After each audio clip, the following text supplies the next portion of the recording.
이 말씀을 통해서 최고를 주시는 하나님이라는 제목으로 말씀을 나누고자 합니다. 하나님은 우리에게 가장 좋은 것을 주시려고 그렇게 인도하고 계시는 것입니다. 우리가 하나님에 대해서 조금 오해를 할 때 보면은 왜 나에게 이런 일이 자꾸 일어나냐, 나는 왜 이렇게 어렵고 힘든 일만 생기냐고 오해를 할 수가 있죠. 그런데 영적인 눈을 제대로 열고 보면은 하나님은 우리에게 가장 좋은 것을 주시려고 하고 계시는 거예요. 그런데 우리 자신들이 준비가 안 되면 아무리 좋은 것을 주려고 해도 그것을 받을 수가 없게 되죠. 그래서 하나님께서 우리를 다듬어 가시는 거예요. 그 다듬어 가시는 방법이 때로는 고난이라는 길을 통해서, 때로는 여러 가지 좁은 길을 통해서 아직은 우리가 그것을 볼 수 있는 영적인 눈과 또 영적인 어떤 깊이가 없기 때문에 알 수는 없지만 하나님께서는 굉장히 중요하고 소중한 것들을 우리에게 준비하고 계신다는 것을 어느 날 알게 되죠. 그러면서 이것 때문에 하나님이 나를 이렇게 어려운 일들을 많이 겪게 하셨구나 하는 것을 깨닫는 순간 우리 마음속에 뭐가 생깁니까? 내가 하나님을 몰랐구나. 하나님은 그렇게도 완전한 것을 준비하시고 나를 이끌어 오셨는데 내가 눈이 안 열려가지고 그거를 볼 수가 없었구나 하는 것을 알게 되죠. 그렇게 되는 것입니다. 그래서 부모님들이 자녀를 키워보면 알죠. 자녀에게 참 좋은 걸 주고 싶고 잘 키우고 싶어요. 그런데 아이들은 무조건 자기가 원하는 대로 가려고 그래요. 자기가 맞다고 생각하고 자기가 옳다고 생각하는 거를 자꾸 한단 말이에요. 근데 부모님들이 일일이 24시간 따라다니지를 못하잖아요. 그러니까 그 아이의 마음 생각 속에 있는 것을 그냥 맡기고 놔두면은 거의 이상하게 어른들이 볼 때는 안 좋은 거, 그런 것만 자꾸 하는 거예요. 예를 들면은 문 걸어놓고 방 안에서 뭔가를 하고 있으면 그때 항상 보면은 안 좋은 거 하고 있죠, 애들이 주로. 그래가지고 문 확 열어보면은 엄마 화장품 막 전부 뒤집어가지고 섞어놓고 막 쏟아놓고 부러뜨리고, 여자애들 같으면 막 이렇게 칠해가지고 막 엎질러 놓고 그렇잖아요. 그런 것처럼 우리가 보이지 않을 때 자기 마음대로 하는 그것들이 자기는 너무 좋은 거예요. 그런데 부모가 그 아이를 키우고 이렇게 이끌어 가려는 그쪽하고는 너무나 다른 그런 쪽으로 막 가고 있는 거예요. 문방구에서 팔고 있는 그 싸구려와 불량식품들을 우리는 계속 먹이지 않으려 하는데 아이들은 그렇게 값이 싸면서도 내 입맛에 쫙 맞는 그거를 왜 엄마는 계속 못 먹게 하는지 이해를 못 하는 거예요. 이제 그게 저번에 누가 가서 먹었더라고요. 먹고 배탈이 난 거예요. 배탈이 나가지고 계속 설사하고 나서야 이제 그거 먹으면 이렇게 된다고. 아이들은요 몰라요. 아무리 좋은 거를 주려고 해도 꼭 그 콩이나 이런 잡곡은요 끄집어내요. 우리 애들도 보니까 어릴 때 콩을 다 끄집어내더라고. 그건 귀찮아하지 않아. 계속 끄집어내고 먹고. 제가 그걸 보면서 어떻게 저렇게 몸에 좋은 거는 하나같이 싫어하는가, 그런 모습을 보면서 우리가 참 마치 하나님 앞에 저런 모습 아니겠냐, 그런 생각 가졌어요. 우리가 영적인 눈이 열릴 필요가 있는 것입니다. 그래서 하나님은 최고를 주시려고 하는 겁니다. 이번 주 강단에서도 임마누엘이라는 말씀을 나눴습니다. 임마누엘이라는 뜻은요, 하나님이 우리와 함께 하신다는 거 아닙니까? 그럼 하나님이 솔직히 입장을 거꾸로 생각해 볼 때 하나님 뭐가 아쉬워서 이 땅에 오시겠어요? 하나님께서는 아쉬울 게 하나도 없는 분이잖아요. 그런데 이 땅에 오신 거예요. 그럼 이유가 뭡니까? 하나님께서 이 땅에 오신 이유는 우리를 가장 축복해주고 최고를 주시고 정말로 완전한 것을 주시기 위해서 오신 거 아닙니까? 그런데 우리는 그거를 몰라요. 그 복음의 가치도 모르고 그리스도의 정말 어마어마한 비밀도 몰라요. 입에 넣어줘도 몰라. 뱉어버려. 내 입에 안 맞다고. 그게 우리 모습이거든요. 그래가지고 이번 주도 보니까 아하스라는 왕이 이 하나님께서 친히 찾아와가지고 야, 너 징조를 구해. 내가 징조를 보여줄게. 징조를 나에게 구하렴. 이렇게 했는데 아하스 왕은요, 이 산당에서 우상숭배하던 사람이에요. 그리고 그때 자기를 치러 들어온 사람이 저 시리아에 다시 말하면 아람 임금이 르신이라는 사람이 있었어요. 아람의 임금 르신이 이 북왕국 이스라엘의 베가라는 왕하고 이렇게 연합을 해가지고 남쪽 유다의 아하스 왕을 치러 들어왔잖아요. 그렇게 했을 때 자기는 하나님께서 야, 징조를 구해, 내가 지켜줄게 했는데도 불구하고 자기가 믿는 구석이 있었던 거예요. 그 믿는 구석이 뭐였습니까? 바로 아수르의 디글랏 빌레셋이라고 하는 디글랏 빌레셀이라고 하는 아수르의 왕을 의지했던 거예요. 그래가지고 디글랏 빌레셀을 보고 다메섹에 찾아가가지고 내가 당신의 신하입니다. 내가 당신의 종입니다. 나를 도와주세요. 해가지고 그들에게 막 이 종공을 바치고 또 그들이 섬기는 우상을 따라서 같이 그 모양도 바꿔가지고 섬기고 이렇게 했거든요. 그런데 결과는 어떻게 됐습니까? 이 디글랏 빌레셀이 쳐들어왔어요. 와가지고 이 아람의 르신 왕을 죽여요. 그리고 또 베가 왕을 없애버립니다. 그리고 그 나라에 있는 모든 사람 잡아가요. 그렇게 하고는 남쪽 유다를 봐줘야 될 거 아닙니까? 끝까지 봐줘야 되는데 배신을 해요. 그래서 디글랏 빌레셀이 남쪽 유다 쳐들어와가지고 성전에서 예루살렘 성전 들어와가지고 거기 있는 모든 기물, 그 다음에 접시, 그 다음에 어떤 그런 황금 방패 모든 거 다 가져가 버려요. 거기 있던 거 싹 끌고 간 거예요. 그러니까 이 아하스 왕 때문에 성전에 있던 거 귀한 거 다 잃어먹어요. 그러니까 우리가 이거를 보면은 하나님께서 모든 것을 임마누엘 축복으로 친히 찾아와서 야, 너 나한테 징조를 구해 하는데도 입에 넣어줬는데도 아유 싫어요. 콩 안 좋아 나는 맛없어. 나 저 불량식품 먹을래. 맨날 하는 게 그런 모습이란 말이에요. 우리가 선택하는 것이 내 눈엔 너무 좋아. 내가 지금까지 각인된 거에서는 최고의 선택이에요. 내가 볼 때는 너무 화려해. 근데 그게 독버섯이요. 먹으면 죽는 줄 모르고 입에 집어 넣어버린 거예요. 색깔이 앞으로 아름답고 너무 예쁘게 생겼으니까 모르고 덥석 집어서 먹는데 그 속에 숨어있는 어마어마한 독성이라든가 나한테 주는 피해는 전혀 몰라요. 알 수가 없어요. 왜? 영적으로 어리니까. 사단이 존재하는 것을 모르니까. 흑암이 역사하는 것을 알 수 없으니까. 그래서 하나님이 우리를 찾아오셔가지고 친히 징조를 나타내시고 처녀가 잉타의 아들이 나리라는 그 징조를 보여주신 거예요. 그게 바로 그리스도입니다. 그래서 우리의 모든 것을 회복시키고 치유하고 보호하시고 응답 주시는 거예요. 이게 하나님이 하시는 거예요. 그래서 우리에게 뭐냐? 최고를 주시는 거예요. 그 최고를 주시는 내용이 어떤 건지 아세요? 최고를 주시는 내용이 뭐냐면은 하나님이 스스로 이 땅에 오셔가지고 하나님이 하나님됨을 나타내시고 우리를 회복시키시고 가장 귀한 것으로 주시는 거예요. 지금도 마찬가지입니다. 오늘 아침부터 지금까지 하나님은 최고를 주시기 위해서 계속 준비하고 응답을 보여주시고 우리에게 허락하셨어요. 근데 우리가 그거를 찾지 않을 뿐이에요. 하나님 이 세상 전체를 통해서 최고를 준비하시고 너희들이 마음껏 누리렴. 내가 차려놓은 이 세상을 마음껏 참여하고 정말로 복음의 비밀을 가지고 인생을 최고로 만들어 보렴 얘기를 하시고 있어요. 근데 우리가 찾지를 않아요. 하나님이 친히 징조를 가지고 베풀어 놓은 그 세상을 보고도 감각이 없어요. 은혜를 놓친 거예요. 진짜 그걸 발견하는 날 언제 발견됩니까? 생각 바뀔 때 발견돼요. 내가 지금 이렇게 살아가다가 이건 아니지 않냐. 내가 이렇게 좀 바꿔야 되겠다. 조그마한 생각을 바꿨는데 그게 결국은 뭐가 됩니까? 어마어마한 비밀이 되는 거예요. 생각 하나 바꾼 게 이스라엘 민족이요.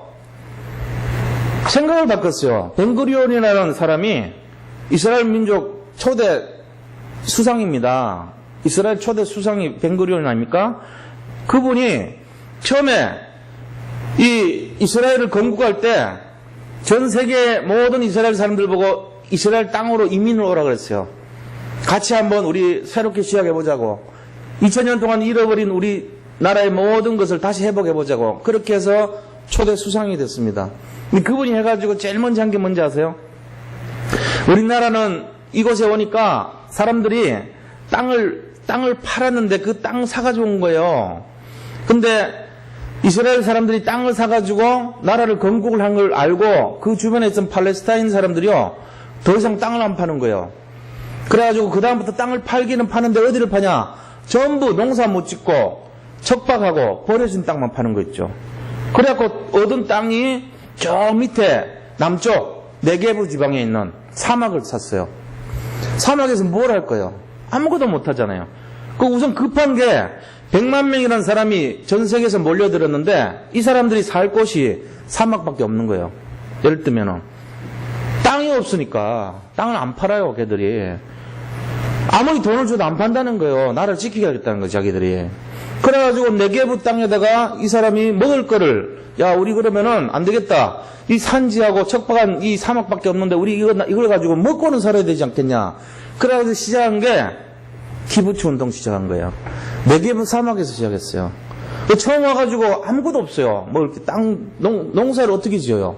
안 되니까 거기다가 우선 양이며 낙타며 이런 사막에서 견딜 수 있는 동물을 먼저 키운 거예요. 사막에다가. 그래가지고 그 땅을, 모래땅을요, 전부 이렇게 동물들의 분열을 집어넣고 해가지고 땅을요, 객토를 했어요. 부여하게 만들었다고. 거기다가 스프링클러 실설을 만들었는데, 이거를 이 바다에서 물을 끓여서 담수를 만들어 오고, 거기서 450km 떨어져 있는 저 갈릴리 바다. 이 네게브는 어디냐면은, 이스라엘하고 에집트 그 경계선에 있는 사막 땅이에요. 가데스 바니아 있잖아요. 그쪽 위쪽이란 말이에요. 그러니까 바로 사해바다 미치고 옛날 에돔 땅 쪽 있는 그쪽이란 말이에요. 그러니까 저 갈릴리 바다 제일 밑이에요. 네게브라는 뜻이 남쪽 이 말이에요. 남쪽에. 남쪽 아래쪽 우리로 말하면 부산이 있단 말이에요. 부산 쪽에. 부산 지역에 있는 사막 땅이라고 보시면 돼요. 그 땅에 아무것도 없는 그 땅에 물을 끓여놨는데 제일 위에 있는 갈릴리 바다에 갈릴리 호수에 있는 물을 끓여냈다니까요. 안 된다는 생각 버린 거예요. 전부 다. 임마누엘을 아니까. 모든 불신앙을 버리고 개척해가지고 거기서 딱 했는데 키부츠에서 계속 농사 지어가지고 전 세계 제1위 농업국가 됐어요. 지금 전 세계 최고 농업국가가 이스라엘입니다. 무에서 유를 창조하는 거예요. 하나님을 그대로 삶 속에 성취해버린 거예요. 이게 임마누엘입니다. 생각을 바꿨다는 거예요.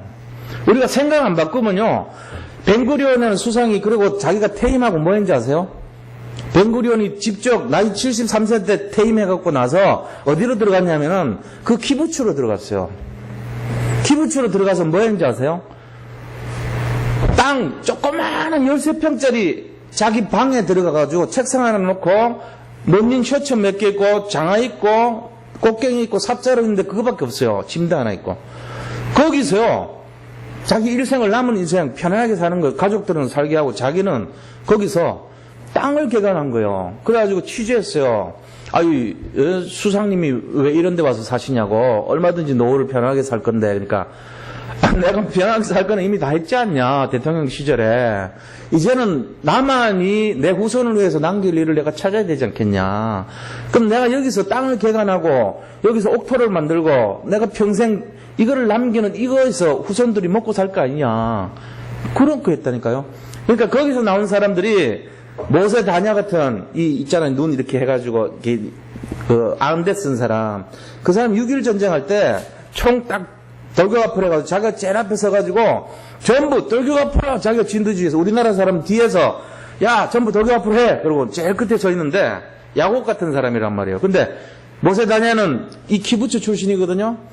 자기가 먼저 딱 앞 총대 메고 야 나를 따라와. 자기가 먼저 딱 진격한 거예요. 그래 6일 만에 이겼어요. 그 장군이죠. 존경받는 장군이란 말이에요. 목숨을 걸어버린 거예요, 자기가. 그런 사람들이 전부 키부츠 출신들이 되다 보니까 거기에 나오는 정신이 뭐냐면은 무에서 유를 만드는 그런 정신이에요. 그게 토라 정신이라 그래요. 복음 정신이에요, 그게. 자기들의 생명 그런 정신이에요. 그러니까 처음부터 끝까지 모든 거를 생각을 바꿔버린 거예요. 이게 임마누엘입니다. 진짜 하나님이 우리를 덮었다면 내가 임마누엘이라면 생각 바꾸면 되잖아요. 그게 시작이에요. 응답에. 그러면 각인된 거 치유돼요. 그 다음 체질 바뀌어요. 그때부터 역사가 일어나는 거예요. 이게 임마누엘 축복입니다. 근데 아하스 왕은 입에 넣어줘도 뱉어버렸어요. 그래가지고 이스라엘 왕들의 요랑의 묘실에도 못 들어가고 남유다가 망하는 초석을 제공한 제일로 실패한 왕이 돼버렸습니다. 결국은 안 된다는 거예요. 우리가 지금 이 시간도 마찬가지예요. 이 예배를 통해 가지고 하나님이 나한테 주는 메시지가 있을 거 아닙니까? 생각을 바꾸라는 거예요. 결국은 메시지 들어갖고 뭐 할 건데요? 그냥 오늘 예배를 찍었습니까? 출석부 체크합니까? 하나님 나라의 출석부 체크, 오늘 금요예배 했어, 이겁니까? 그 만족감 때문에 오는 겁니까? 아닐걸요? 뭔가 이유가 있어야 되잖아요, 우리가. 그럼 여기 예배를 통해서 하나님께서 주신 메시지를 잡아야 되잖아요. 메시지가 뭔데요? 메시지가 바로 말씀입니다. 말씀이 뭔데요? 르아흐라 그래요. 르아흐. 말씀은 바로 생기가 되는 거예요. 말씀은 바로 성령이라 그래요. 말씀이 바로 뭐냐? 호흡이라 그럽니다. 말씀이 바로 바람입니다. 말씀이 생깁니다. 이게 우리를 살렸어요. 에스겔 골짜기의 마른 뼈다귀들이 르하흐, 이게 말씀 들어가니까 살아나 버린 거 있죠.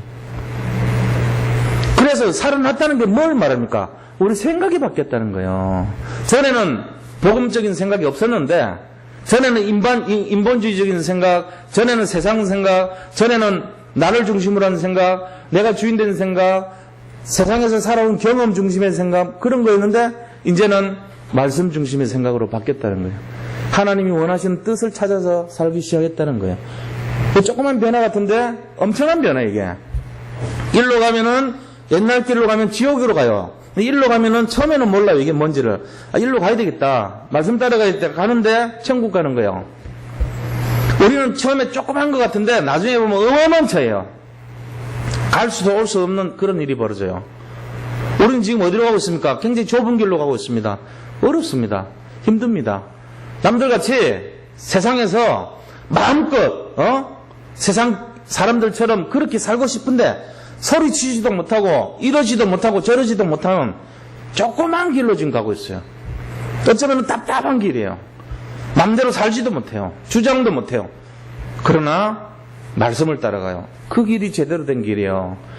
우리가 우리를 주장하고 내가 주인 되면 성공할 것 같은데 잠시는 성공하는 것 같지만 결국은 실패하는 길로 가는 겁니다.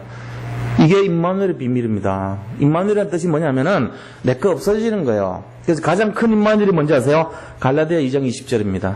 최고의 임마누엘은 갈라디아 2장 20절이에요. 내가 그리스도와 함께 사는 것인데 나는 없어지고 주님이 나의 주인 되시고 그리스도가 나의 왕이시고 그리스도가 나를 이끌어 가신다. 이게 임마누엘이에요.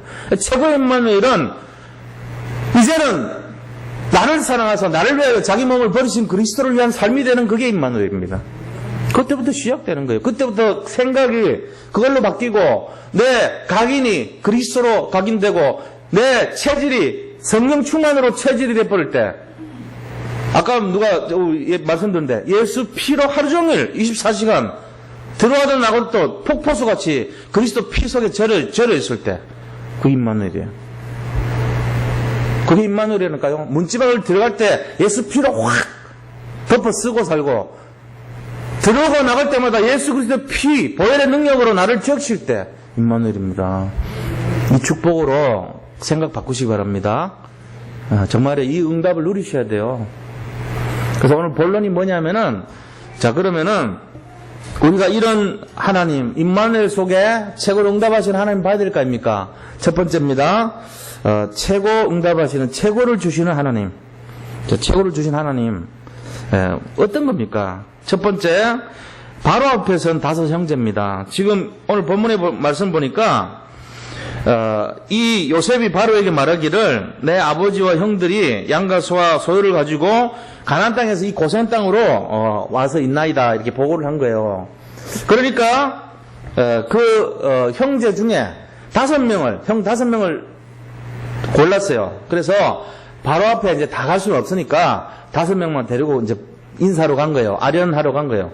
그래서 이제 갔는데 거기서 이 바로가 묻습니다. 형들한테 너들이 생업이 뭐냐? 너들 뭐 하고 사냐? 이집트 오기 전에 이스라엘에서 하던 일이 뭐냐 물어본 거죠. 물었더니 우리는 목축을 하는 사람입니다. 이제 옛날에 그렇게 말을 하라 그랬잖아요. 그렇게 말하면서 우리에게 고센 땅을 주면 좋겠습니다 하고 미리 얘기를 한 거예요. 이렇게 하니까 그 이집트에서 가장 안 좋게 보고 직업 중에 별로 좀 이렇게 천하게 보고 뭐 우리로 말하면은 뭐 요즘이야 그런 건 돈 많이 버는 거지만 옛날에는 이제 백정 있잖아요. 백정 동물 잡고 이런 거 백정이라는 그럼 굉장히 좀 천하게 취급했잖아요. 우리로 말하면 이게 천민 집단 아니에요. 그런 쪽의 유형에 속하는 게 목축업이었어요. 그거를 이 요셉이 자기가 체면이 총리인데 국무총리인데 아니 바로한테 말할 때 그냥 목축업을 안 할 수 있잖아요. 다른 직업을 돼도 뭐 새로 시작할 거니까 왕이 어련히 알아서 주겠어요. 그럼 다른 직업을 얘기해도 되는데 그렇게 말하지 않고 목축업을 한다고 얘기를 한 거예요. 그 이유는 저번에도 말씀드렸지만 이 이스라엘 사람들이 목축업을 한다면은 동물의 그 분뇨치가 나고 냄새가 나잖아요. 그러니까 이스라엘 사람들을 이 바로 궁전 옆에 가까이 이집트의 이 수도인 그쪽에다가 가까이 하지 못하게끔 하려고 그런 게 떨어져서 자기들이 마음껏 예배를 드리고 마음껏 하나님을 섬길 수 있는 지역을 원했던 것입니다. 그래서 우리는 목축업을 합니다. 이렇게 말한 거예요. 그들과 함께 할 수 없도록 만들기 위해서. 그래서 결국은 이 바로가 그러면 너희들이 저쪽 고센 땅에 가서 살아 이렇게 허락을 해준 거예요. 그러면서 또 그들에게 뭐를 얘기하냐면은 너희들이 내 말과 내 소와 내 양을 지키는 그런 사람들이 되라 이렇게 말했어요. 자, 이게 뭔 말인지 아십니까? 왕의 가축을 지키는 자예요. 이거는 굉장한 특권이 있는 거죠. 대통령 지금 경호실자리나 대통령의 일을 주관하는 사람들은요 아무도 듣지 못해요. 근데 왕의 일을 수행하는 사람들, 그때 당시에는 왕이 평생 이 종신제잖아요. 지금 우리 대통령하고 틀린 거예요. 그 왕 한마디에 대해서 모든 생사가 좌우되는 그런 상황인데 왕의 물건을 관리하고 왕의 가축을 관리하는 사람들이면은 아무도 손을 댈 수 없는 그런 특별한 보호를 받는 그런 직장이란 말이에요. 바로 하나님이 그렇게 보호해 주신 거 있죠. 두 가지를 해주신 거예요.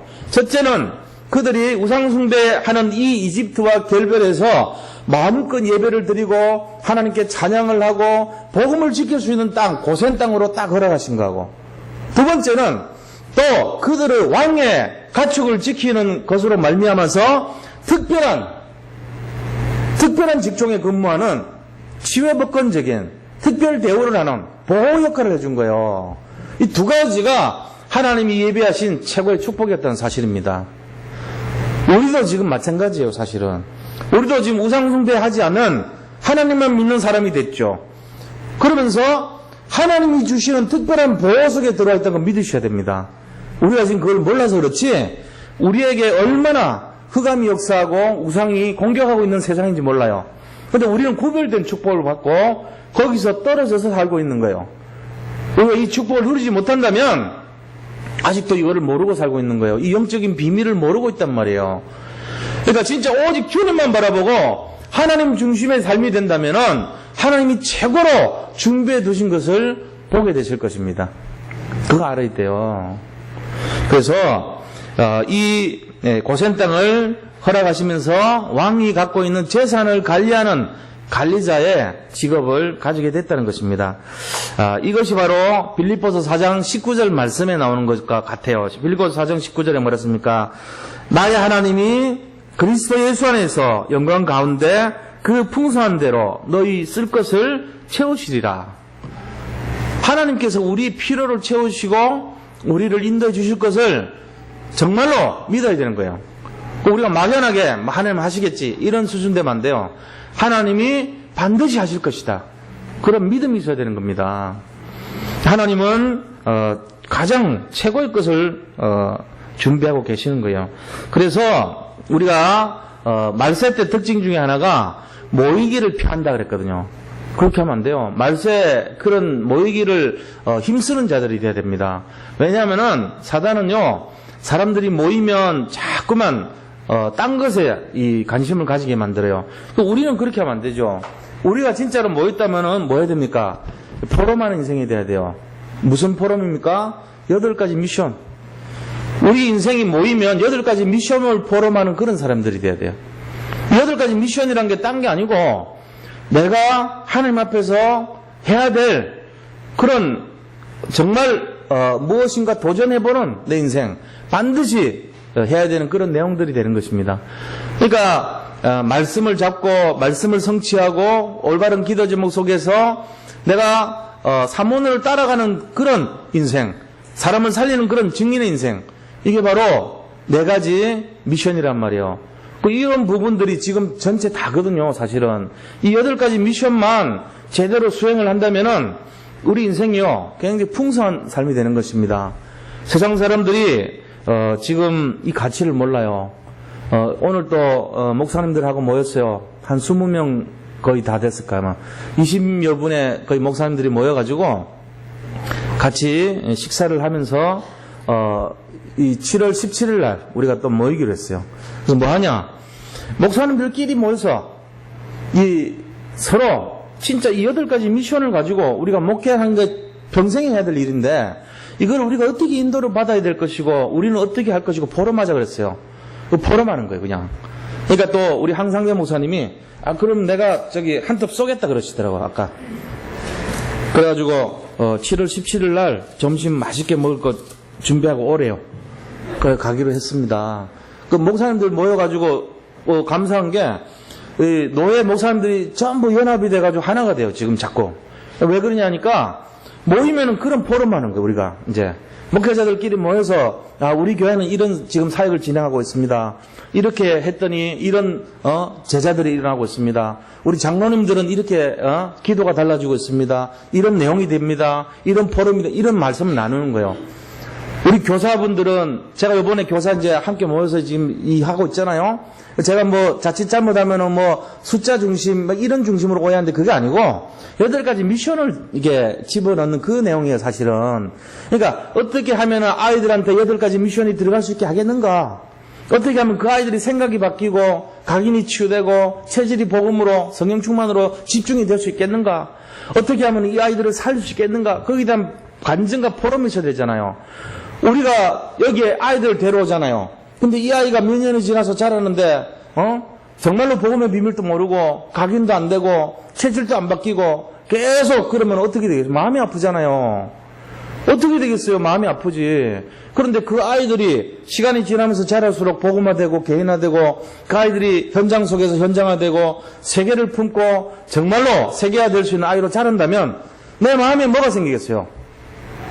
진짜 복음 속에 감사가 생기고 나는 잘못되더라도 나는 진짜 지금까지 어렵고 힘들었더라도 내 후손들이 내 자녀가 희망이 있다면 난 그것 때문에 전생을 걸고 복음을 위해서 살 수 있잖아요. 그런 거 아닙니까? 우리가 그걸 위해서 터를 준비해야 되잖아요. 그것 때문에 얘들 미션 하는 거예요. 지금 우리 교회 전체 렘넌트 부서가 얼마나 중요한지 진짜 생을 걸고 해야 된다니까요, 이게. 그 아이들 하나하나 우리의 숨소리 하나도 그 아이들한테 영향을 끼친다고 생각해 보세요. 우리가 먼저 바뀌어야 돼요. 우리가 바뀔 때 그 아이들을 살릴 수 있고 그 아이들이 살아날 때 세계를 살릴 수 있는 거예요. 그런 것이거든요. 내가 지금 영적으로 아무런 감각이 없고 미션에 대해서 도전을 안 하고 갱신하지 않고 생각 안 바뀌고 각인된 것 옛날 각인으로 맨날 시달리고 체질 맨날 복음 체질 아닌 것으로 힘들고 그래가지고 무슨 아이들 살리겠어요. 안 그렇습니까? 이거 해야 된단 말이에요. 그거 하자고 모이는 거예요, 지금 교사학교는. 그래서 한 달에 한 번 사실은 부족해요. 제 마음 같아서는 매주 모였으면 좋겠는데 그거를 겨우 참고 참아서 한 달에 한 번 모이는 거예요, 지금. 그러니까 그거 뭐 숫자 뭐고 부흥 물론 중요한데 부흥이 목적이 아닙니다. 안에 있는 제자들 세워야 돼요. 한 사람이라도 이 제자가 진짜 일어날 수 있도록. 그게 중요하단 말이에요. 8가지 미션은 완전 개인화의 축복을 누릴 수 있도록. 그래서 목사님들 모이기로 했다니까요. 저는 그게 막 한 달에 2번씩 모이는 그 모임이 기대가 돼요, 앞으로. 제가 지난번에 별 뭐 할 얘기도 없는데 주제니까 많은 얘기를 앞에 나가 했어요. 했는데, 이제 우리 노예 시작이란 말이에요. 그래서 우리 교회만 잘 되는 게 아니고, 다른 분들도 다 이렇게 세워지고 응답을 누릴 수 있도록 함께 가야죠. 그래서 진짜 우리 다락방 안에 있는 모든 아이들이 다 살아날 수 있도록, 그걸 이제 시작해보자는 거예요. 그래서 좋은 자료가 있으면 공유하고, 우리 좋은 내용이 있으면 서로 포럼하고, 이렇게 하자는 얘기거든요. 그러니까 우리 태영아부터 시작해서 저 청년대학부까지 이 영적 분위기가 회복될 수 있도록 방향을 맞추자는 얘기예요. 그게 제 마음이고 앞으로 우리가 해야 될 일들입니다. 이게 진짜로 하나님이 최고의 것을 준비하시는 응답이라고 합니다. 저는 진짜 고센 땅은 딴 게 아니고 고센 땅에서 가는 이유가 뭐죠? 이스라엘 사람들 70명 데리고 야곱이 야곱이 가족들 데리고 온 이유가 뭐죠? 뭔지 아세요? 후대입니다. 야곱이 70명 데리고 130살에 뭐 그렇게 세상 팔자 고쳐 보려고 짐 싸들고 왔겠어요, 이민을. 이유 없어요. 야곱이 70명 사람 데리고 이 이스라엘에서 저 애굽 땅으로 가는 거는 자기 뭐 마지막에 잘 살아보자는 의미보다는 내 후손들에게, 내 정말로 후손들에게 이 언약을 지키게 만들고 정말로 이 속에서 우리가 오직 하나님 중심으로 하나님의 은혜와 인도와 섭리를 체험해보는 삶이 되는 거예요. 그래서 그들이 제일 먼저 택한 것이 목축업을 합니다. 이 이집트의 우상을 섬기기 싫습니다. 말하자면 이렇게 한 거예요. 그래서 우리 후대를 보호해야 되겠습니다. 물론 바로가 우리에게 베푸는 은혜는 좋지만 정말로 이 후대가 중요하니까 우리는 목축업을 하는 천한 직종이니까 우리를 고센 땅에 주세요. 이렇게 말한 거예요. 그 후대란 말이에요, 바로. 그들에게 8가지 미션을 주기 위해서 예배를 가르쳤던 거예요. 그래서 그의 마음속에 아이들이 기도를 배우고 언약을 배우고 그 언약이 계속 진행되면서 누가 나와요? 모세가 나오는 거예요. 모세가.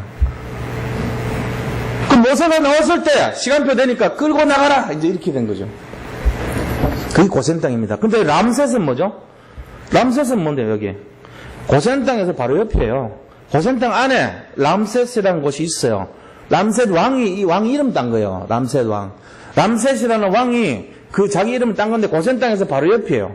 그 람셋이나 고센이 같은 내용입니다. 거기가 어디냐?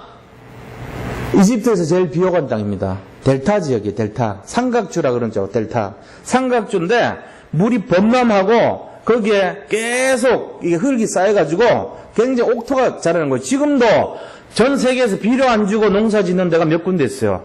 그 중에 제일 비호감 데가 람셋입니다. 지금도 그래요. 거기서 벼를 씨만 뿌려놓으면 확 자라요. 그게 전부 비료가 있어요. 왜냐? 매년 흙을 몰고 와가지고 거기다 흙을 뿌려놓고 가버려요. 물이 범람하는 거 한 번만 딱 지나가면 그 다음부터 농사 지어갖고 범람 다시 하기 전에 벼를 베내요. 그리고 가만히 있으면 또 지가 지나간 다음에 또 비료를 뿌려주고 가는 거예요. 그게 흙이거든요. 새 흙이 와서 비료 뿌려주면 또 농사 짓고 베내고 이게 반복되는 게 고센 땅 람셋이었어요. 지금도 그래요. 거기는 굉장히 전 세계에서 제일 비호감 땅입니다. 하나님이 딱 그걸 준비해 주신 거예요. 최고를 주신 하나님. 이스라엘이 네게브 사막을 개간해가지고 최고의 것을 얻었어요. 전 세계 농사 작물 최고 1위. 놀라운 사실. 거기에서 이스라엘이 모든 것을 시작을 한 가장 기본적인 것이 키부츠였습니다.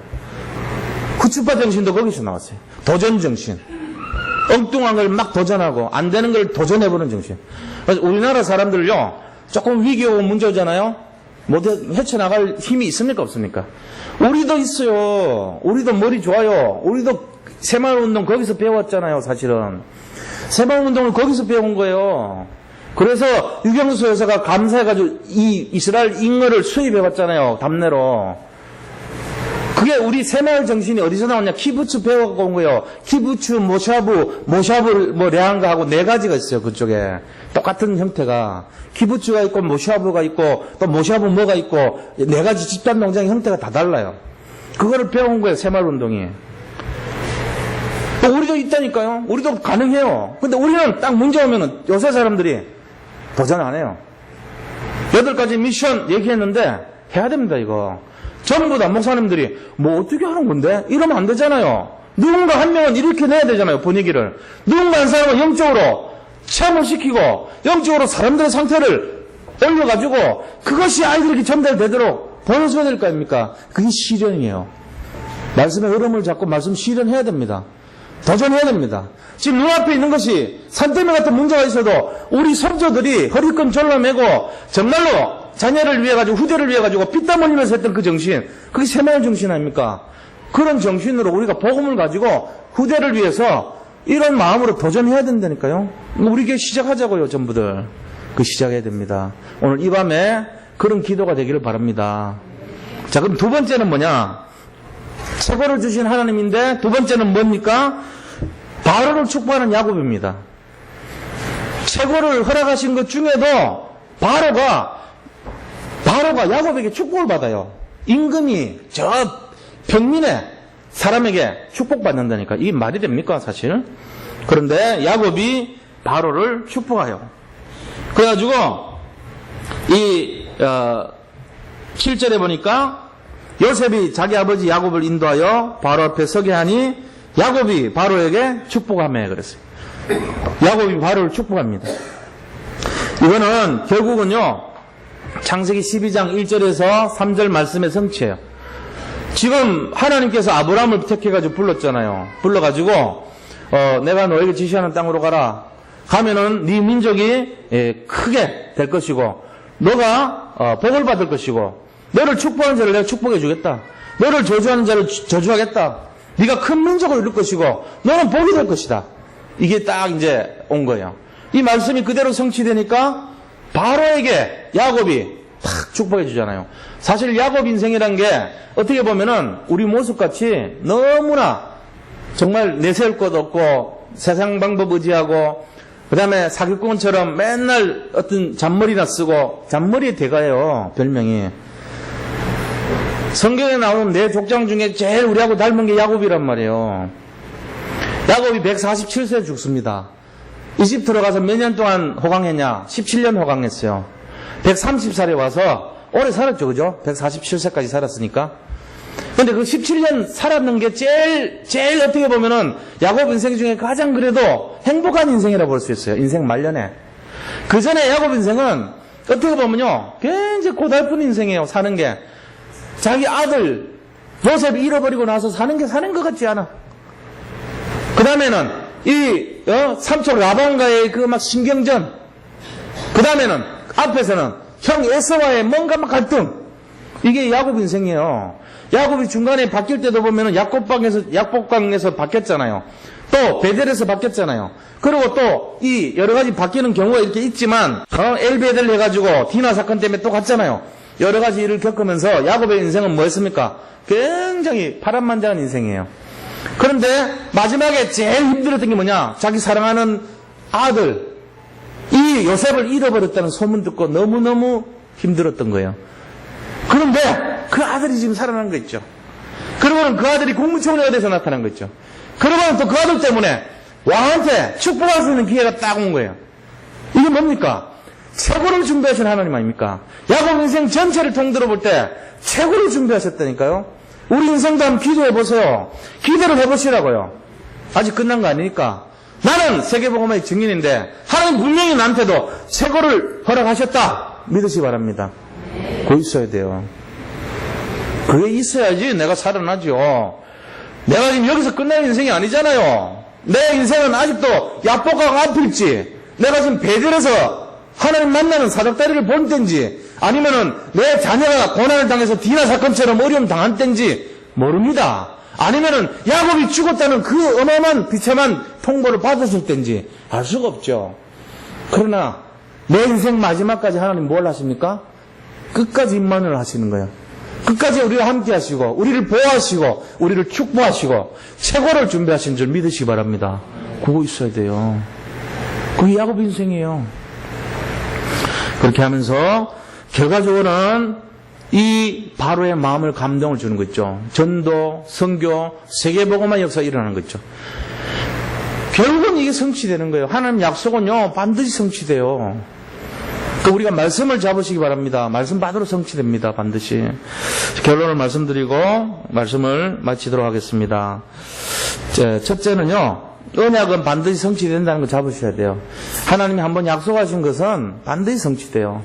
두 번째는 언약의 사람은 최고의 축복을 주신다는 거. 이걸 놓치지 마시기 바랍니다.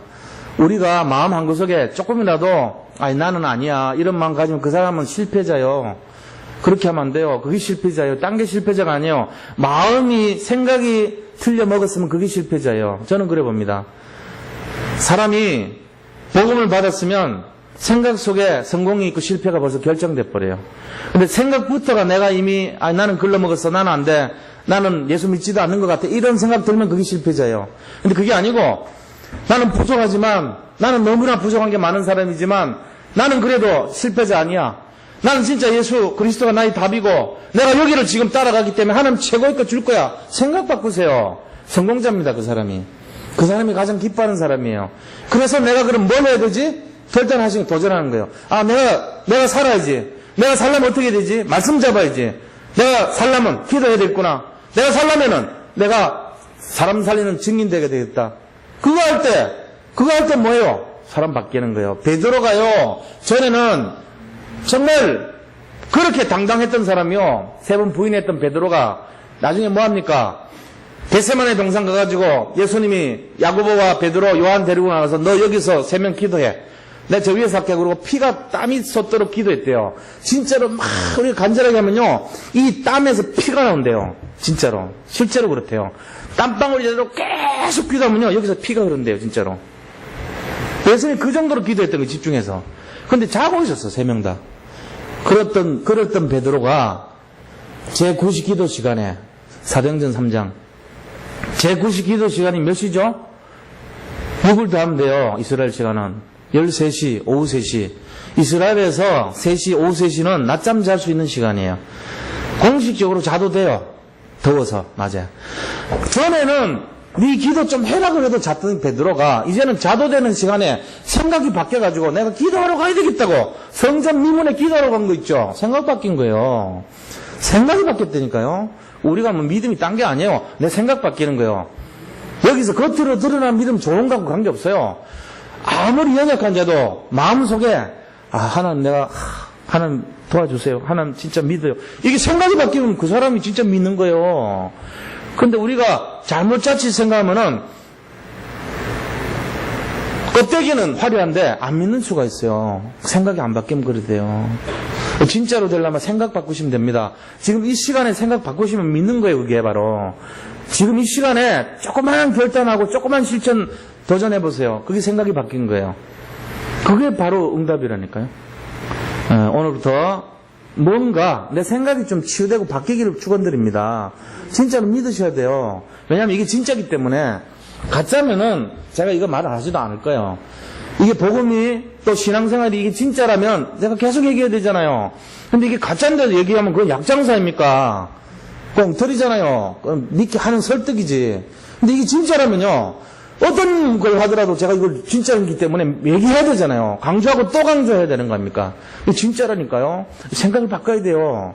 제가 왜 그러냐면은 안 믿는단 말이에요. 사람들이 믿는다고 앉아있고 믿는다고 예배를 드리지만 내 속사람은 여전히 내가 주인되고 내가 결정하고 안 된다는 말이에요. 그러면 응답 안 돼요. 그러면 야곱같이 결국 어려움 당해요. 근데 생각을 바꾸면서부터 인생 달라집니다. 오늘 이 시간에 예수님이 주인 되시기를 축원드립니다. 내가 주인 될 거 다 내려놓으세요. 내가 종입니다. 예수님이 주인 되시기를 바랍니다. 그게 생각 바꾸는 거예요. 그럼 다 역사에 일어나요. 그게 바로 언약의 사람은 최고를 축복 주신다. 말씀은 반드시 성취된다. 우리가 믿는다는 것은 생각을 바꾸는 것이다. 여기서부터 승리하시기를 축원드립니다. 그래서 우리가 살고 남을 살리고 세상을 살리는, 현장을 살리는 그런 주역이 되시기를 축원드립니다. 같이 한번 받은 말씀 잡고 기도하겠습니다. 하나님께 감사드립니다.